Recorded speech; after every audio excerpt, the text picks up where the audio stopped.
Sanskrit school channel पर आपका स्वागत है। आइए पढ़ते हैं क्लास 12 लेसन 5 दो वार इकस्य निष्ठा। आइए पहले जानते हैं इसका संदर्भ ग्रंथ। प्रस्तुत पाठ शिवराज विजय नामक संस्कृत भाषा के प्रथम उपन्यास से लिया गया है, जिसके लेखक पंडित अंबिका दत्त व्यास हैं। व्यास जी का जन्म उस समय हुआ जब भारत पराधीनता की बेड़ियों में जकड़ा हुआ था। 1857 का स्वतंत्रता संग्राम असफल हो चुका था। जनता निराश हो चुकी थी। अंग्रेजों के अत्याचार बढ़ते जा रहे थे।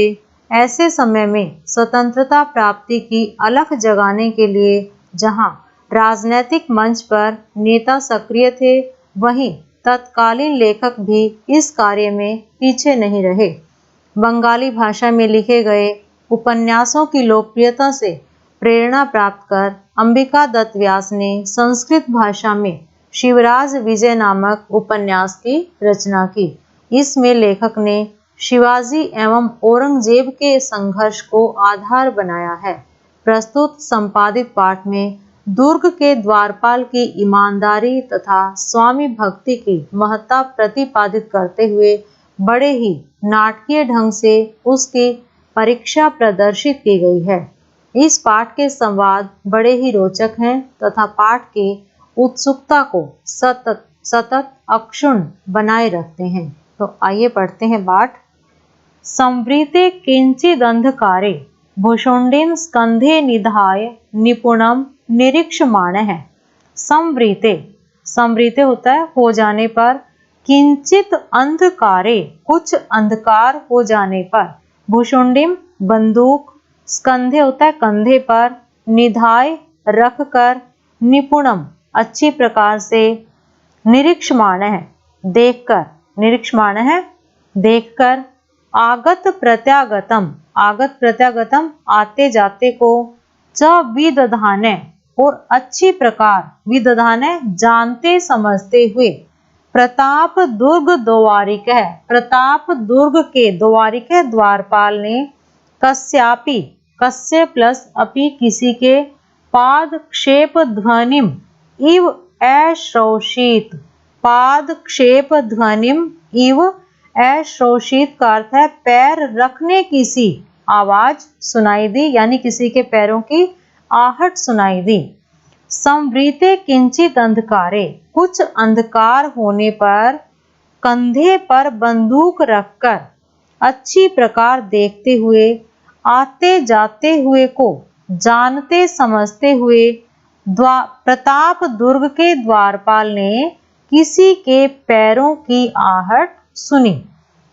ततः स्थिरीभूय, ततः इसके बाद स्थिरीभूय स्थिर होकर चौकन्ना होकर, पुरतः सामने, पश्यन् देखते हुए, सत्यपि दीप प्रकाशे, सत्यपि सती प्लस अपि मीन्स होने पर भी, दीप प्रकाशे दीपक का प्रकाश में, कम अपि अन अवलोकयन, कम अपि किसी को भी, अन अवलोकयन न देखते हुए, गंभीर स्वरेण एवं अवादित, गंभीर स्वरेण गंभीर स्वर से, एवं इस प्रकार अवादित बोला। इस प्रकार पुरतः पश्यन्, इस प्रकार ततः स्थिरीभूय तब स्थिर होकर, सामने देखते हुए, दीपक का प्रकाश होने पर भी किसी को न देखते हुए गंभीर स्वर में बोला। कोअत्र भो, क अरे, भो अरे, यहाँ कौन है, कै अत्र यहाँ कौन है, कै कोअत्र भो यहाँ कौन है। अथ क्षणानंतरम पुनः स एव पादध्वनिर्श्राविति, अथ क्षण अनंतरम इसके बाद, क्षण भर के बाद, पुनः स एव बाद में वही, पादध्वनिर्श्राविति वही पैरों की आवाज सुनाई पड़ी, भूय पुनः, साक्षेपम अवोचत से आक्षेपम अवोचत पुनः वह, से आक्षेपम अवोचत वह क्रोध पूर्वक बोला। कै एषः माम अनुत्तरयन्, कै एषः यह कौन है, माम अनुत्तरयन, जो मुझे उत्तर न देकर, मुमूर्षु, मरने की इच्छा वाला, समायाति, आ रहा है, बधिर, बहरा होकर। यह कौन बहरा है जो मुझे उत्तर न देकर मरने की इच्छा से यहाँ आ रहा है। यानी द्वारपाल ने किसी के पैरों की आहट सुनी, उसने दीपक का प्रकाश होते हुए भी किसी को नहीं देखा और गंभीर स्वर में उसने पूछा कि यहाँ कौन है। तो उसके बाद क्षण भर के बाद उसको फिर वही पैरों की आवाज सुनाई देती है। तो वह क्रोधित होकर कहता है कि यह कौन है जो बहरा होकर मेरा उत्तर न देते हुए मरने की इच्छा वाला यहाँ आ रहा है। ततो द्वारिक, तो इसके बाद द्वारपाल, शांतो भव किमिति व्यर्थम मुमूर्षु इति बधिर इति च वदसि। ततो द्वारिक, तो द्वारपाल, शांतो भव, शांत हो जाओ, किमिति व्यर्थम इति, क्यों व्यर्थ में ही, मुमूर्षु इति, मरने की इच्छा वाला, बधिर इति च वदसि, और बहरा कह रही हो। शांत हो जाओ, क्यों व्यर्थ में ही मरने की इच्छा वाला और बहरा इस प्रकार कह रहे हो। इति वक्तारम अपश्यता एव आकर्णी मंद्र स्वर मेदुरा वाणी। इति वक्तारम, वक्तारम बोलने वाले को, अपश्यता न देखते हुए, एव ही आकर्णी सुना गया, मंद्र स्वर मेदुरा वाणी मीन्स गंभीर स्वर से युक्त वाणी में, गंभीर स्वर से युक्त वाणी में।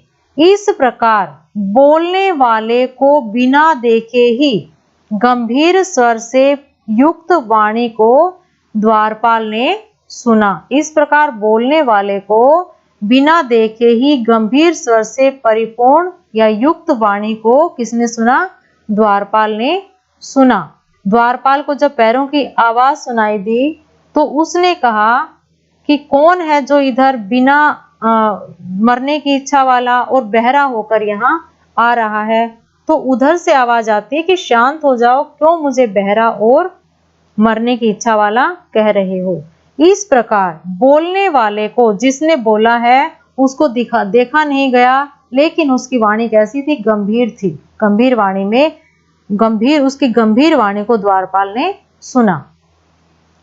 अथ तत् किम न अज्ञायी अद्यापि भवता प्रभु वर्याणाम आदेशो यद द्वारिकेण प्रहरिणा वा त्रिपृष्ठोऽपि प्रत्युत्तरम एददद हंतव्य इति। तत् किम, तो क्या, नाज्ञायी का अर्थ होता है नहीं पहचाना गया, अद्यापि आज भी, भवता आपके द्वारा, प्रभु वर्याणाम आदेशो, प्रभु वर्याणाम मीन्स आदेश है स्वामी के आदेश को, यद जो द्वारिकेण द्वारपाल के द्वारा, प्रहरिणा पहरेदार के द्वारा, वा त्रिपृष्ठोऽपि, त्रिपृष्ठोऽपि 3 बार पूछने पर भी, प्रत्युत्तरम एददद उत्तर नहीं दिया गया, जवाब न देने वाले को हंतव्य मार देना चाहिए। तो कहता है, द्वारपाल कहता है, तो क्या आपने अभी तक महाराज के आदेश के बारे में नहीं पता कि पहरेदार के द्वारा 3 बार पूछे जाने पर भी उत्तर न देने वाले को मार दिया जाना चाहिए। इति एवं भाषमाणेन द्वास्थेन क्षम्यताम एषः आगच्छामि। इति एवं इस प्रकार, भाषमाणेन बोलने वाले के द्वारा, द्वास्थेन द्वार पर स्थित, क्षम्यताम एषः आगच्छामि क्षमा किया जाए, आगच्छामि आ रहा हूँ। इति एवं भाषमाणेन द्वास्थेन इस प्रकार द्वारपाल के कहने पर, क्षमा करें आ रहा हूँ। द्वारपाल ने जब ऐसा कहा तो कहता है कि मैं आ रहा हूँ, मुझे क्षमा करें। आगत्य च निखिलम निवेदयामि, और आकर सब कुछ, निवेदयामि निवेदन करता हूँ, सब कुछ बताता हूँ। इति कथयन 12 वर्षेण केनापि भिक्षावटुना अनुगम्यमानः कोऽपि काषायवासः धृततुम्बी पात्रः भव्यमूर्ति सन्यासी दृष्टः। इति कथयन ऐसा कहे जाने पर, 12 वर्षेण 12 वर्ष के, केनापि किसी के द्वारा भी, केन अपि किसी के द्वारा भी, भिक्षावटुना अनुगम्यमाने। भिक्षावटुना, भिक्षावटु होता है भिक्षु, भिक्षुवटु से अनुगम्यमाने अनुसरण किए जाते हुए। कोपी, कोई। काषाय वासा, काषाय वासा होता है काषाय गेरुए रंग के वस्त्र धारण करने वाला। धृत तुम्बी पात्र है, जिसने तुम्बी पात्र को धारण किया है, मीन्स कमंडल जिसके हाथ में होता है। भव्य मूर्ति, सुंदर रूप वाले। सन्यासी दृष्टि, सन्यासी को देखा। इस प्रकार कहते हुए 12 वर्ष के भिक्षुवटु से, भिक्षुवटु अनुगम्यमान है, भिक्षुवटु से अनुसरण किए जाते हुए काषाय वस्त्रधारी, गेरुए रंग के वस्त्र धारण करने वाले, तुम्बी पात्र लिए हुए, कमंडल हाथ में लिए हुए, सुंदर रूप वाले किसी सन्यासी को देखा। ततस्तयोरेवम् अभूदालापः, ततः इस प्रकार, तयो उन दोनों में, एवं इस प्रकार, अभूदालापः बातचीत हुई, वार्तालाप हुआ। इस प्रकार उन दोनों में बातचीत हुई। थैंक यू स्टूडेंट्स, ये था हमारे चैप्टर 5 का फर्स्ट पार्ट। अगर आपने पिछले वीडियोस नहीं देखे हैं तो डिस्क्रिप्शन बॉक्स में लिंक दे दिया गया है, आप वहां से देख सकते हैं। अपडेट रहने के लिए चैनल को सब्सक्राइब कीजिए। मिलते हैं नेक्स्ट वीडियो में।